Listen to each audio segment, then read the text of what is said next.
Hi, people. I'm back.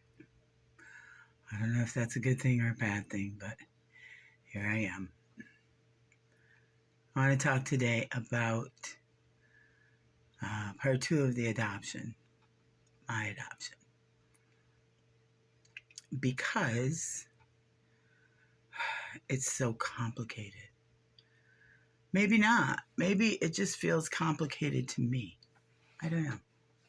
But anyhow, in part one, you found out about how my parents got me and the trials and nightmares they went through before me. So in this part, I want to talk about when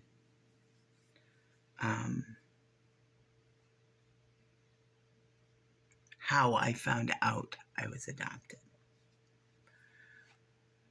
At 30 years old. Story starts in Nevada.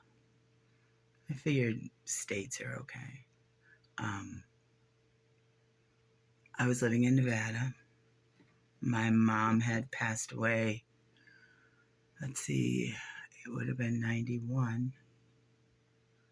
So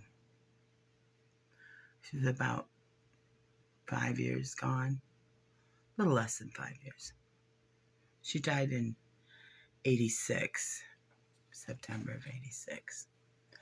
And this was the early part of summer of 91. And I say 91, I believe it's 91. It could be 90. It's really irrelevant at this point. No, it's 91. Positive of that. Anyhow.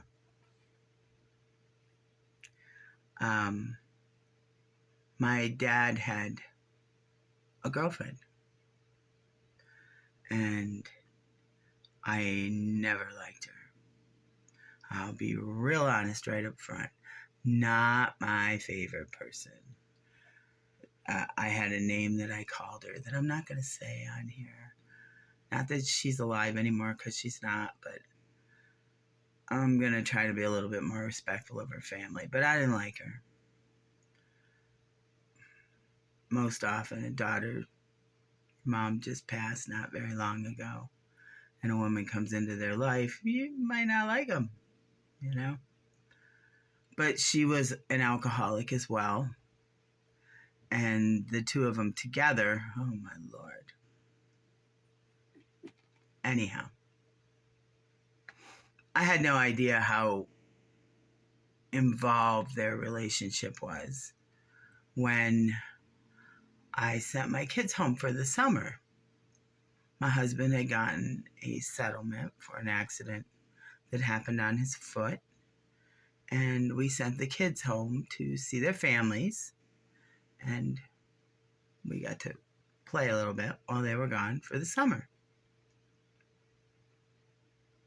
Well, the kids ended up staying with Dad's girlfriend at her house, which is where he was staying because he had turned this house into a garage. Another story. Now, in 30 years prior to this, 30 years living in the same house with the same people around, never knew, never had a clue I was adopted. While my children were staying with my father and his whatever you want to call her, there was a letter found by my daughter. I think she was 12 or 13. Yeah, right in there somewhere. I think she was 13. Or 12, somewhere in there. That got left out under the phone while she was there. Now, mind you, in 30 years, as a kid especially, I dug into every crease, cranny, hidden spot. I was just nosy and I did what kids do. You go looking for money, you check, coat pockets, and then you end up going through other stuff and never found anything. Within a matter of a week or so, my daughter calls me up and she says, "Mom, Grandpa, you have a sister, right?" I said, "No, I have a brother, but I don't have a sister. I have a sister-in-law. No, this would be Grandpa's child." "No, I don't have a sister." I did bring up the cousin who they were going to adopt. Maybe some of that came out because it got better over time. No, that wasn't it. And she asked me a couple more questions, and I said, "What's going on? What's this all about?" And she said, "Oh, never mind. It doesn't matter." I said, "No, you can't do that. You brought it up. Now I want to know. What is this all about?" She said, "Well, there's a letter here, and it says it's from your sister." Well, I don't know who it is, so maybe you better read it to me. And she proceeded to read me the letter that was written to me by my older sister. Well, they're both older than me.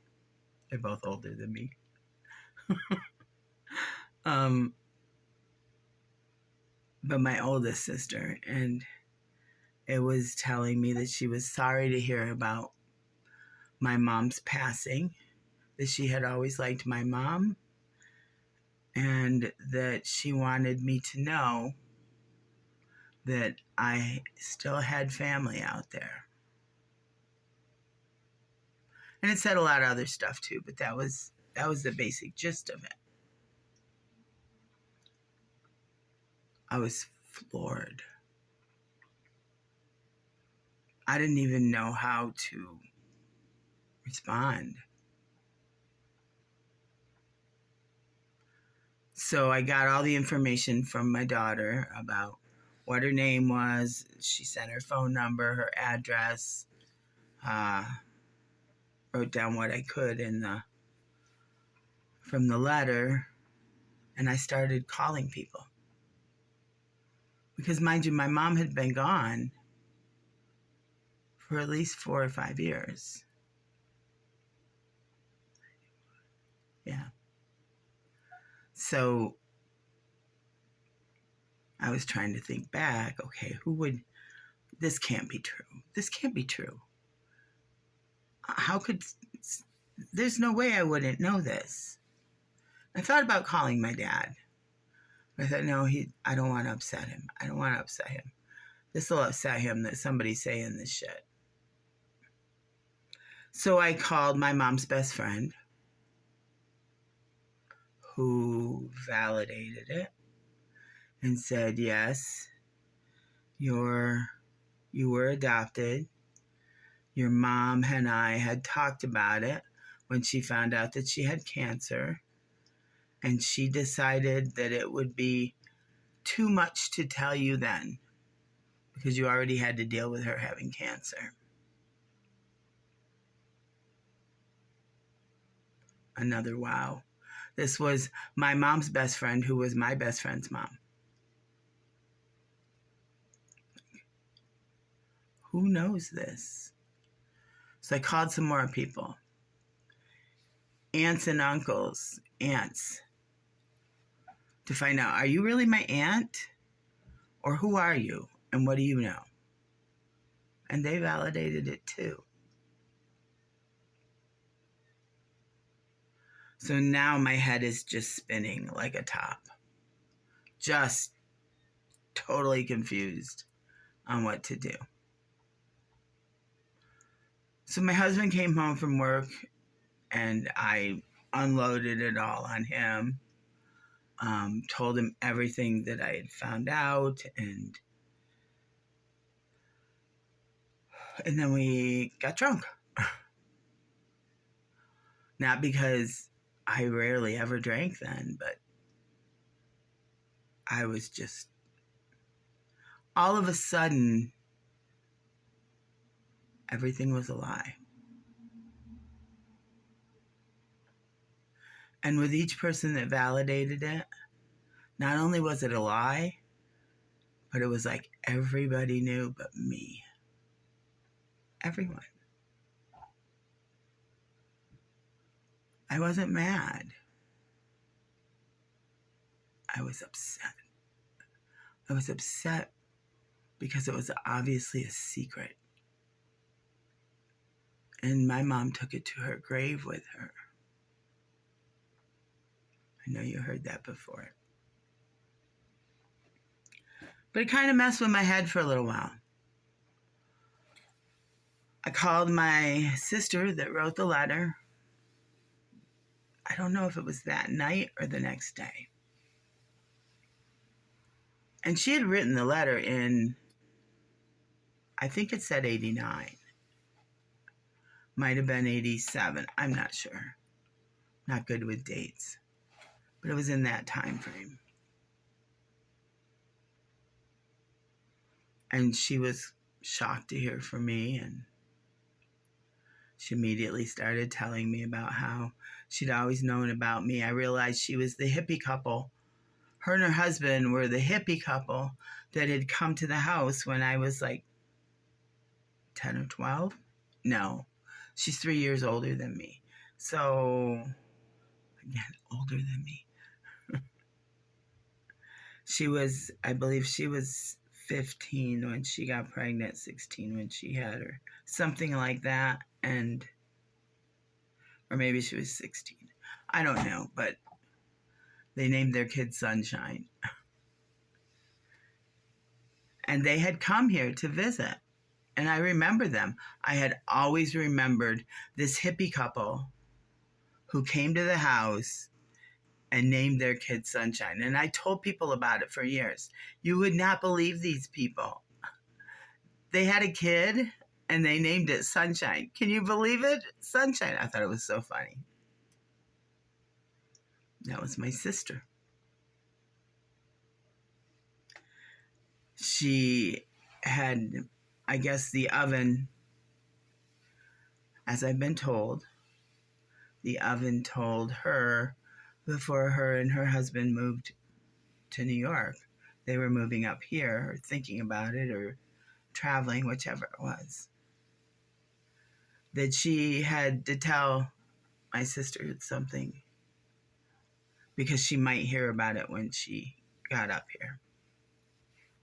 And she told her about me. Now, my sister also tells me that she always said there was another baby and that the oven always just treated her like she was lost her mind.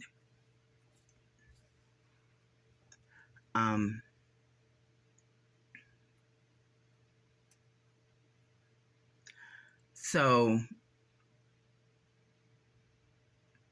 I kind of lost my mind for a little bit because I started to doubt everything. Everything.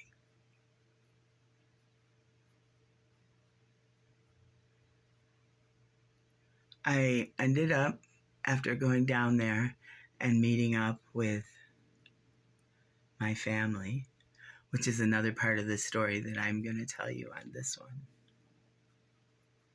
I ended up moving down there for 3 months, but it just wasn't the place for me. And that'll come later.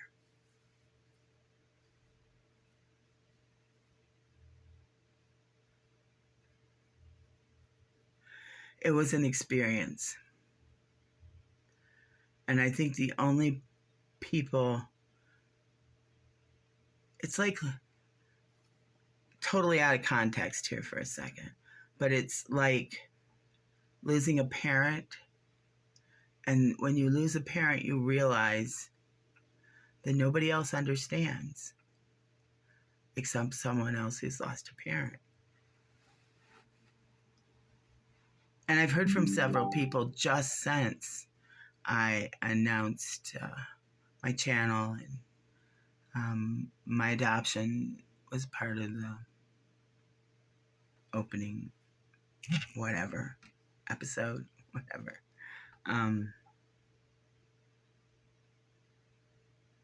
It really messes with your sense of reality if you let it. I let it for a little while. Kind of used it as a crutch. But I got through it. And I met my family. I met my birth father on I-40 in Arizona, near Flagstaff. The sign to get off in Flagstaff was right there, going from Nevada to Arizona. My sister had said to me, Dad went ahead. He wanted to go to Vegas for a little while. So he's going to Vegas, and then he's going to come when you come to their house in New Mexico. Well, he was in Las Vegas, and we were in Reno, but there's a big gap in between there of nothing but desert, so it's not like, we could have just hopped in the car and ran over and said hi. She said, well, watch for his vehicle. He'll be driving a cream-colored Lincoln Continental. I'm like, yeah, okay. That's going to happen. It's a 10-hour drive. I believe it was 10 hours from Reno to Albuquerque, New Mexico. Well, as we're going down the road in our trusty Ford Bronco, and I had, put the word out, watch for a cream-colored Lincoln Continental with New York plates.